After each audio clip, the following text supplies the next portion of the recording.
December ತಿಂಗಳ ನಂತರ ಇನ್ನು ಸಾವು ನೋವು ಜಾಸ್ತಿ ಆಗುತ್ತೆ ಅಂತ ಹಾವೇರಿಯಲ್ಲಿ ಕೋಡಿಮಠದ ಡಾಕ್ಟರ್ ಶಿವಾನಂದ ಶ್ರೀಗಳು ಮತ್ತೆ ಭವಿಷ್ಯ ನುಡಿದಿದ್ದಾರೆ. ದೇಶದ ರಾಜಕೀಯ ಹಾಗೂ ಜಾಗತಿಕ ಅವಘಡಗಳ ಬಗ್ಗೆ ಶ್ರೀಗಳು ನುಡಿದಿರುವ ಭವಿಷ್ಯದಿಂದ ತೀವ್ರ ಕಳವಳ ಶುರುವಾಗಿದೆ.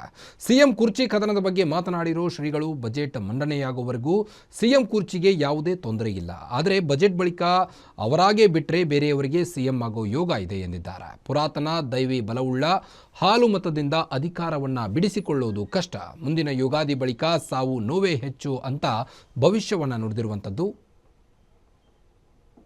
ಅಂಬಲಿಯು ಅಳಸಿಯಿತು, ಕಂಬಳಿಯು ಹಾಸಿಯಿತು.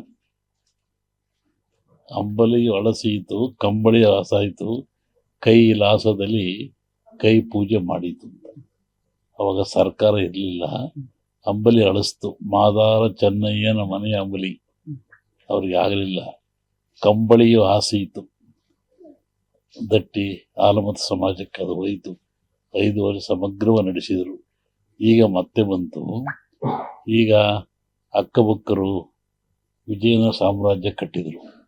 ಇವತ್ತು ಅವರ ಹೆಸರು ಚಿರಸ್ಥಾಯಿಯಾಗಿದೆ. ಶಿವಾಜಿ ಗದಗಿನಲ್ಲಿ ಹುಟ್ಟಿದರು, ಆಲಮತ ಸಮಾಜ ಹುಟ್ಟಿರ್ತಕ್ಕಂಥವನು. ಸಂಗೊಳ್ಳಿ ರಾಯಣ್ಣ ಕಿತ್ತೂರಿನ ಸಾಮ್ರಾಜ್ಯವನ್ನು ಉಳಿಸಿದವನು. ಕಾಶಿ ಕ್ಷೇತ್ರಗಳ ರಾಣಿ ಕುರುಬ ಸಮಾಜದವಳು. ಹಾಗೆ ಈ ಕುರುಬ ಸಮಾಜ ಏನಪ್ಪ ಅಂದರೆ ಅದು ಕಾಡು ಅಡವಿಯಲ್ಲಿದ್ದು ಕುರಿಗಳು ಮೇಯಿಸಿಕೊಂಡು ಆ ಲಿಂಗ ನೋಡ್ತಾ ಪ್ರಕೃತಿಯಿಂದ ಭವಿಷ್ಯವನ್ನು ಕಂಡವರು. ಕುರುಹಿನ ಕಟ್ಟು ಅಂತ, ನೀವು ಕುರುಬರು ಕಟ್ಟು ಅಂತ ನಮ್ಮಲ್ಲೀಗ ಅವರು ಒಂದು ಅಗ್ನಿಯಾಗಿ ಬರೆದ್ರು, ಮುಂದೆ ಏನಾಗುತ್ತೆ ಎಂತ ಆಗುತ್ತೆ ಮಳೆ ಬೆಳೆ ಬರೆದ್ರು ಕುರುಬರು ಕಟ್ಟು ಅಂತ.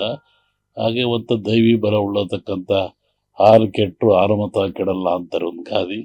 ಪುರಾತನವಾದ ಮತ ಅದು, ಇವತ್ತಿಂದಲ್ಲ ಸಮಾಜ ಇದು. ಅಂಥ ಸಮಾಜಕ್ಕೆ ಒಂದು ಯೋಗ ಬಂದಿದೆ, ನೀವು ಬಿಡಿಸಿಕೊಳ್ಳೋದು ಕಷ್ಟ. ಅವರಾಗೆ ಬಿಟ್ಟರೆ ಯೋಗ ಇದೆ.